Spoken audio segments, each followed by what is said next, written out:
So thanks everyone for coming out. My name is John White. I'm the VP of Product Strategy at Expedient. And I've been in the service provider business for about 13 years now. Actually, tomorrow will be 13 years exactly. I've been in the life business for 36 years plus. And there's always been one phrase that's kind of revolved around my being. It's, how could this happen? And it's such a funny phrase because we all know, when we ask the question, who has ever asked, how could this happen? All right, I deal with this all the time. I have a 4- and a 5-year-old, and they do, 4- and 5-year-old things. And they always ask, how could this happen? Well, it's kind of like this guy on this horse. It's a horse that's, significantly larger than this guy that probably doesn't really want to jump over anything anymore. So I guarantee when the jockey got up on the other side, he kind of said, oof, came to senses, and he said, oh, how could this happen, right? It's not that hard to really see. But we as IT professionals, we get it the worst. Because every time there's an outage, the SAN crashes, data's lost, boss comes to you, how could this happen? Well, you've only told them now for 3 years that it's out of support, and this thing might actually, be long in the tooth, it needs replaced.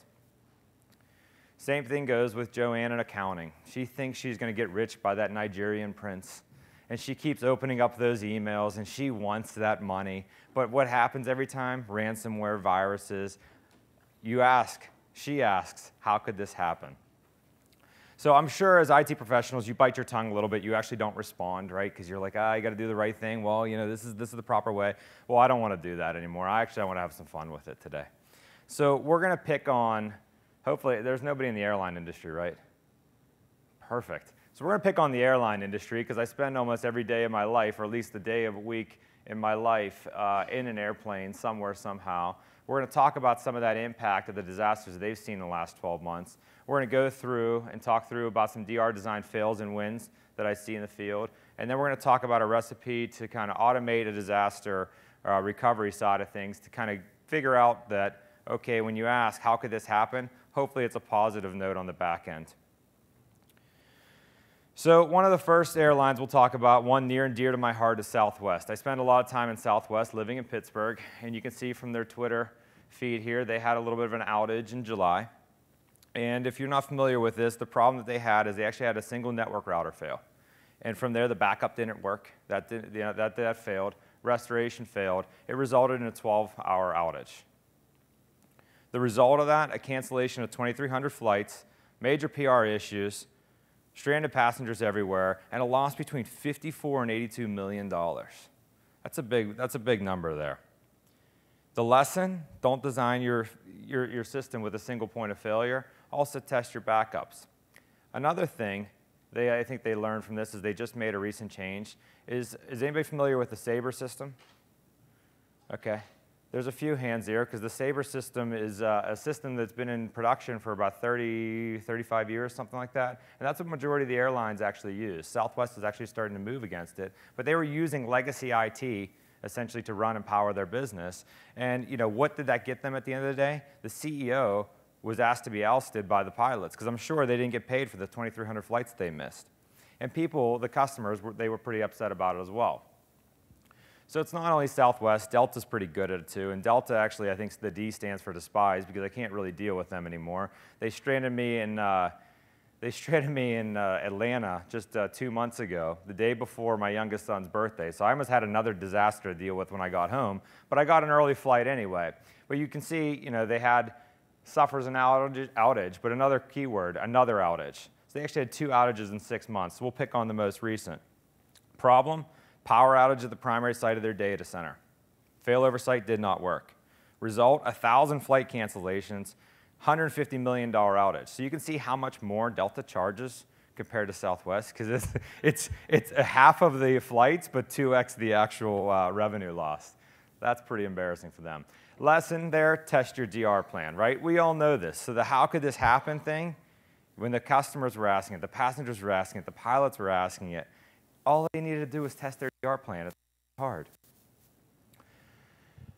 Poor David Dow. Now you're going to say, what the heck, this isn't even a technology issue, but we all know what happened here, right? He was trying to head to Louisville from Chicago, and the flight was in an overbooked situation. Needed 4 passengers to get off the plane at random. The result, obviously a PR nightmare. This is another kind of disaster, and I guarantee everybody else is still saying, how could this happen, from the security people there to the people at United Airlines? Because they lost in stock revenue and stock price the next day $900 million. I guarantee you a few people made note of that one. And then they had all this internal review and change of policies. So lesson here, because this wasn't a tech thing, but it kind of is at the same time. Don't oversubscribe your resources. Don't utilize companies that oversubscribe their resources, because you could be this person that gets knocked off the block. If you have 4 people doing disaster recovery into one area, you better hope you're the first one there, right? Always put your customers first. Another big lesson. So another big disaster, and they are probably answering this question now on a pretty regular basis of how could this happen and figuring it out. And the bad thing is, there's a guy, Ben Keeps, in the industry. He actually had a United Airlines issue yesterday. He put it up on Twitter. But they actually, they took his bag off the flight. He was on a flight from Nashville to San Francisco, and he's from New Zealand. They took his carry-on off the flight because they thought it was from a previous flight. And inside of that carry-on, there was a few things that he needed. Obviously his phone charger, but his wallet and his passport were also in this bag. And United Airlines said, you need to go to the lost baggage claim. You need to go and fill it out. It took them 2 days to actually get the bags to him in San Francisco. So what am I kind of driving towards? These are 3 disasters that I'm talking about in one specific vertical, in one specific timeline, that are occurring around us all the time. And data is increasing in gravity. The importance of these IT systems are increasing. But there's still a lot of people that are out there, specifically the airline industry, that are fine with this. They're okay with this. They're not making the changes. I mentioned Southwest. They are starting to make a change from their computer system. They're starting to think about it. But Delta is still creating Deltamatic to actually run their environment. That's something that's homebrewed by them, that's causing some of their challenges they're having. A lot of these people are going to have some issues down the road. So let's look at the disaster impact here. The revenue loss we talked about, right? The person in position in the Southwest sense, the CEO was asked to leave, or people wanted him to leave. The business distraction, the tarnished reputation, but the biggest thing for me is the slippery slope. So is anybody familiar with the story of the brown M&Ms in a martini glass? Anybody ever heard that? A band comes in that's on their rider. They want a cup full, martini glass full of brown M&Ms.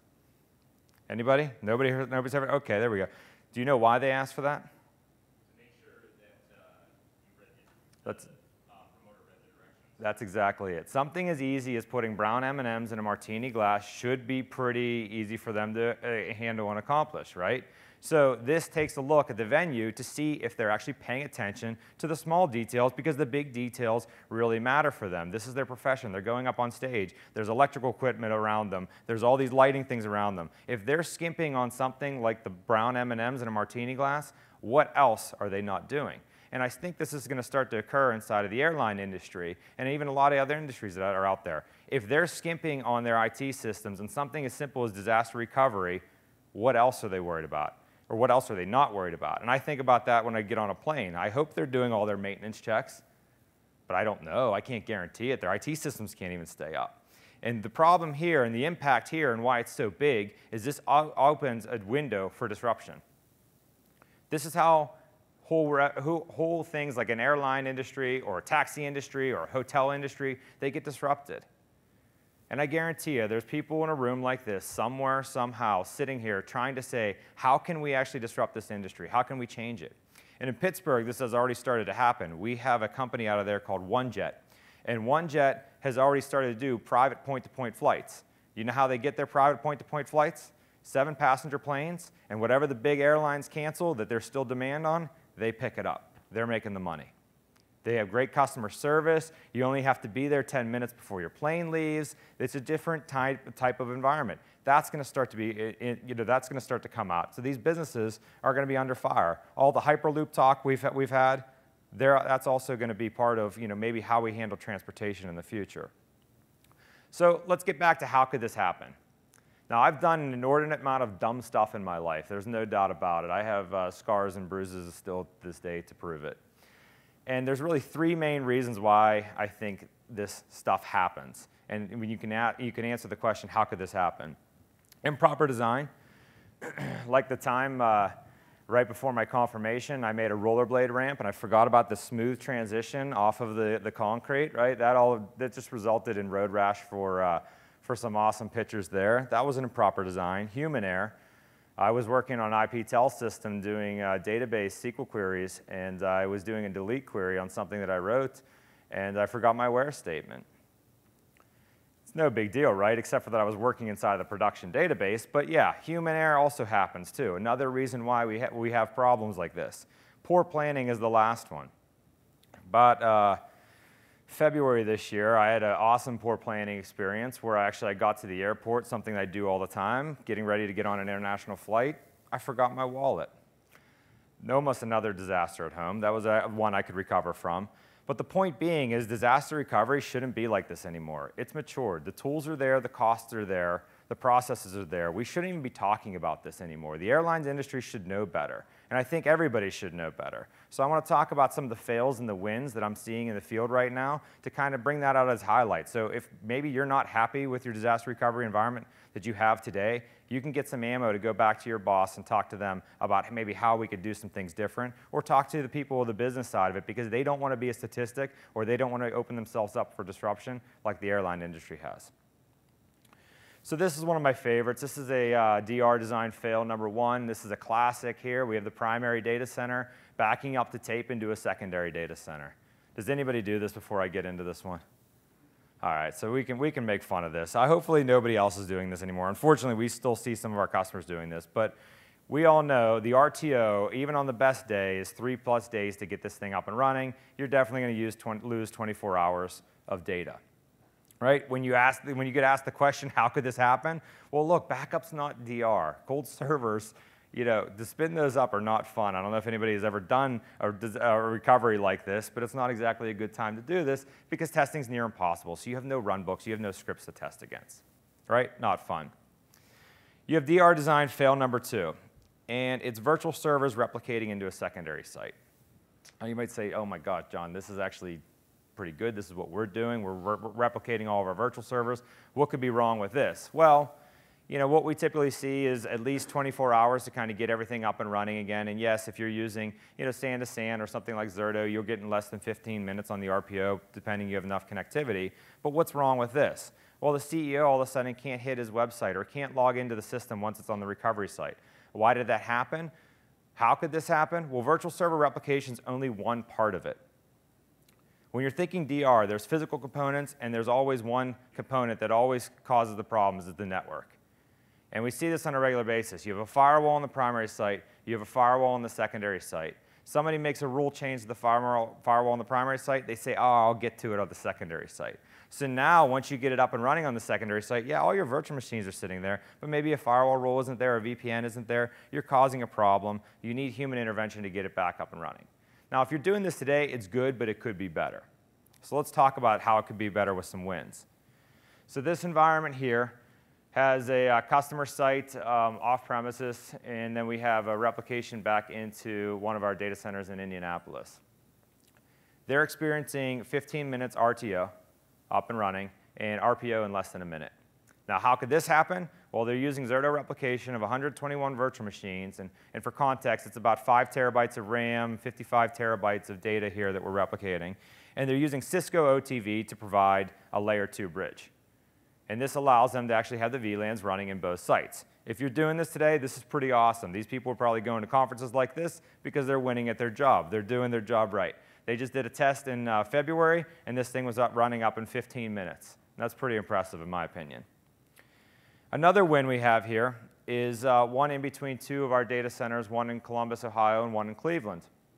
And this company, they can actually replicate and fail over at any time. Again, they see RTO 15 minutes, actually about 10 minutes sometimes, and RPO less than 1 minute. The cool thing about this is everything can go back and forth from either side, and they can fail it over and they can test it.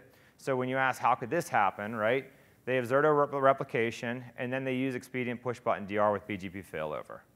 And that's something that I want to kind of bring to light here, as this is something where we feel that we can automate and orchestrate the DR site, so that it brings it up and running. But this is something where we're using standard tools off the shelf, so it's actually something anybody else can do. I actually was talking to a guy after the healthcare panel yesterday, and he was asking, how do you actually handle this to the panel people? And they actually didn't know. One guy actually said OTV, the other guy said he hasn't really focused on this yet.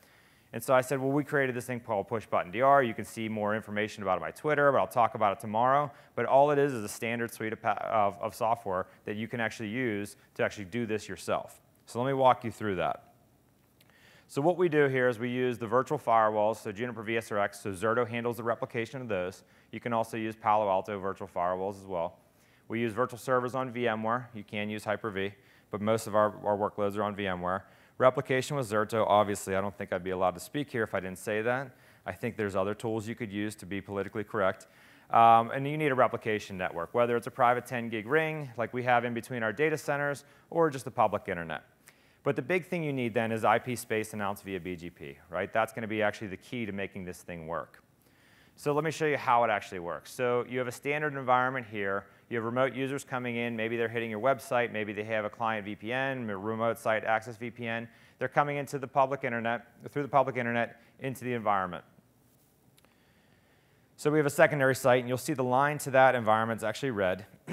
We have virtual server replication occurring that's handling all the servers that are there, the firewalls, and then we have failover orchestration to actually make it all work. We all know the Zerto product. But the key thing here is that we have the public internet IP address located here, and then we're actually running BGP from the firewalls. So when we're replicating the firewalls using Zerto, it's coming along with all the network that goes with it. So when we have a failure, you'll see that goes red. Everything starts to move over. IP moves over. BGP is reestablished. You're up and running again at the secondary site. Nobody has to change anything. All they have to do is basically re-log in to their website, re-log into their VPN, and they're up and running. So it's cool to see a video of this, right? But we want to see it work, right? You didn't come here just to see some things moving around. Anybody could do that. So I built an environment that looks like this. So it's a basic demo environment we have running a WordPress site on the public internet. There's a primary firewall running in Columbus, Ohio, a web server there, and then a database server in Baltimore, Maryland. We use layer 2 VPN via NSX, which is similar to OTV. So OTV requires you to have Cisco devices on both ends. NSX does not. You just have to have the VMware environment stood up. So this allows you to span that VLAN across both sites. So what happens is when I'm going to move the firewall and the web server, you'll see it all automate and orchestrate. So you're basically hitting one big button, which we call Push Button DR, obviously, and then you can move it from the one site to the other. Any questions about this before I show the demo? So if you actually go onto my Twitter profile, you'll see the video that I did, the full video of this at VMworld last year, where actually I had the database server running on the primary site, and I used a cross-site vMotion to actually move it to the secondary site, which was pretty cool because how many pings do you think are lost when taking a web server or separating a web server and a database server? Any guesses on how many pings are lost? No? 0. That's pretty fun. So if you haven't played with cross-site vMotions yet, you should because it's actually pretty cool. So let me show you this demo here, and I'll show you what Push Button DR looks like. So we have a web server running in our UPA lab, which is our Columbus data center, and then we have the database server in Tide Point, which is Baltimore. So we have a VPG created, basically taking that environment, replicating it, the web server and the VSRX, actually to the Baltimore site. And we're going to go ahead and we're going to fail it over from Columbus, which is a few hundred miles away, into Baltimore. So I'm sure you've all seen this. If you're a Zerto customer or if you're testing it, you've seen this panel. So we're going to go through, next, get it to replicate back once it's moved over. And then we'll hit that big red button to actually start the failover. Now, we'll start the ticker on the right, and we'll see exactly how long this takes. There's no video magic here. I've done this live many times in front of people, but the live demo gods sometimes don't smile down upon me, so I wanted to do it in a video. But we'll start a constant ping going to the website. So this is the WordPress site that we had out there. And we'll get a constant ping going, and we'll take a look at what's going on inside of VMware. So you'll see on refresh, everything's starting to gracefully shut down. This takes usually, depending on how many VMs you have running, this takes about a minute or so to do. So I think this one wraps up in 55 seconds. So during that time, it's just making sure that everything's shut down clean, doing the final replication sync to the secondary site. All that magic occurs at this time. Obviously, if you're in a real disaster, it's just going to start to move. So here we go, 50-some seconds, and you'll see it finally time out.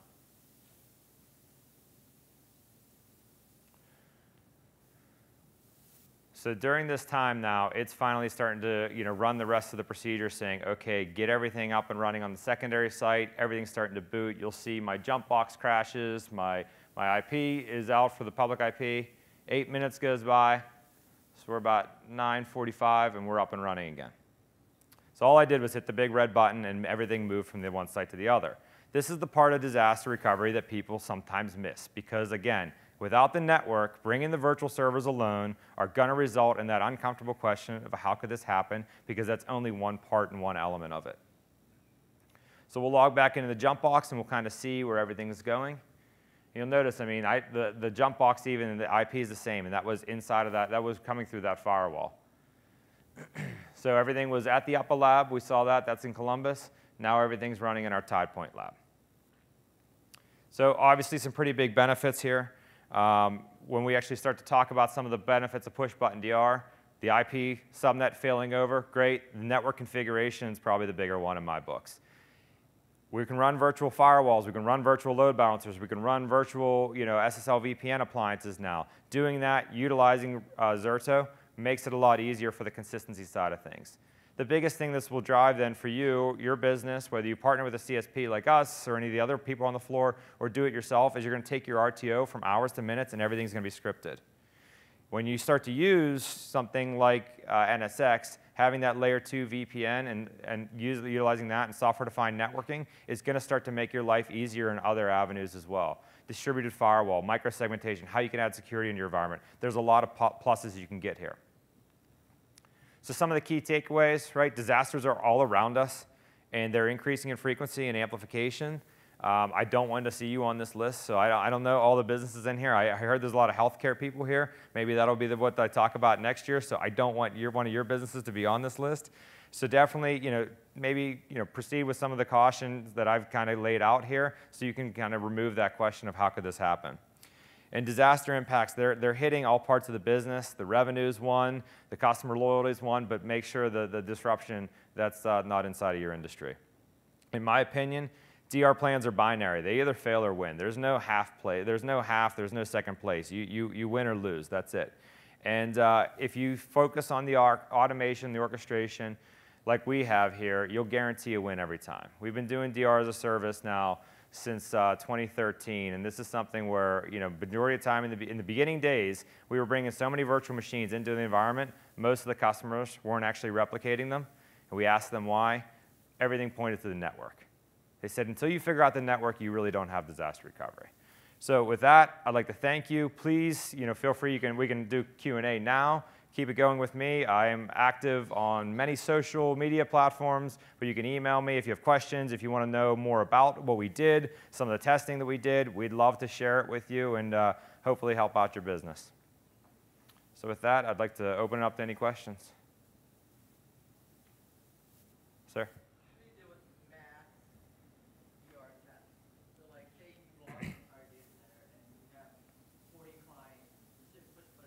Mm-hmm. Do you literally go through every single VPG and fill it over, or do you guys have like back-end orchestration software, automation that will run through all these VPGs and just DVM? Yeah, so the question is, how do we handle kind of the mass failover, either multiple customers or multiple VPGs? And it's something where we can actually pull out and abstract it into our support management console to then kind of kick off a mass recovery for that specific customer. The important thing to note about this, the customer has access to do this themselves, so like testing, they can do it all the time. We have customers testing all the time. One thing that we do a little bit different, we don't oversubscribe any of our resources, so there's always resources available for you to actually do the failover. So we have customers that they'll see a storm coming their way, and they'll actually move it inland.